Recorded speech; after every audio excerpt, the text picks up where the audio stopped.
Hi, I'm Shirley Kokot, the founder of Integrated Learning Therapy. I'm an educational psychologist who has devoted most part of a lifetime to helping children succeed at school.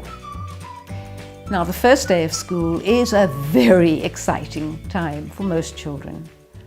But less exciting is when they begin to doubt their own ability, because learning isn't quite as easy as they thought it would be, and they start to fall behind their peers. I'm sure many of you have noticed that there are a lot of these children around.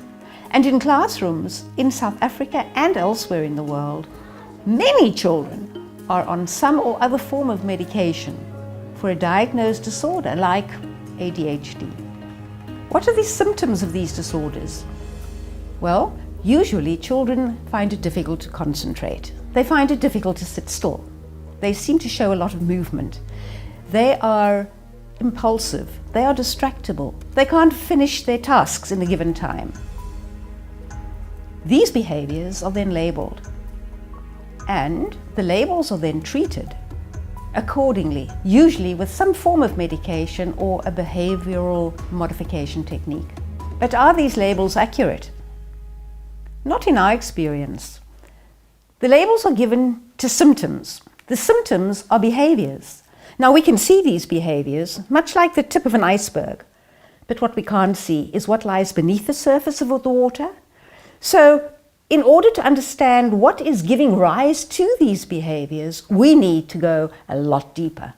Many of us think that learning to read and write is simple, but it isn't. Those are skills that we have to learn, and we acquire those skills as a result of brain development. We call that neurodevelopment. Neurodevelopment is something that begins in the womb and actually continues until we're in our mid-20s. But along the way, many things can impact on the brain's ability to learn these skills.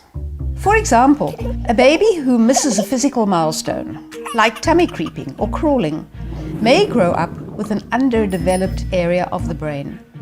A virus picked up by a pregnant woman might affect the development of the fetus's brain. Poor nutrition, pollutants, pesticides, food additives, and more might all have a role to play in brain health.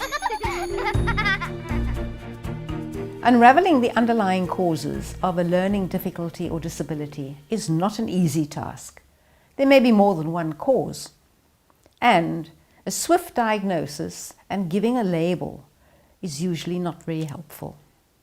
The good news is that with careful, thorough investigation and evaluation, we can uncover the underlying causes of learning difficulties. But even better news is that we can help correct the irregular functioning of the brain. Cutting out environmental offenders is important, as is giving the brain a second chance to develop optimally through movement. Knowledge about the astounding role of movement in brain development is becoming widespread, and integrated learning therapy uses that knowledge to help children succeed.